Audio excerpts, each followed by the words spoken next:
Sveiki, brangus mano draugai, trumpai norėčiau pakalbėti apie savo darbą su socialiniais tinklais. Tai va, draugai, prieš atostogas gavau iš Instagramo žinutę su pasiūlymu kelti daugiau video susijusių su plaukimu, taip pat Instagramas man pasiūlė temas. O aš Instagramo atostogaudamas nepaklausiau ir kėliau video iš atostogų. Ir praradau 30 sekėjų. O kai grįžau iš atostogų, per naują pradėjau kelti video su plaukimu ir vėl visi sekėjai sugrįžo.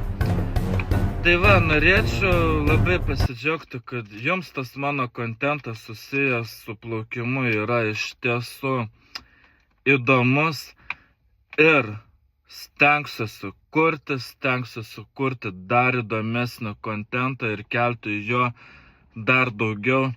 Ir ačiū jums visiems, draugai, už širdeles, už komentarus ir pasidalinimus. Kartu mes augsime daug greičiau ir iki pasimatymo baseine.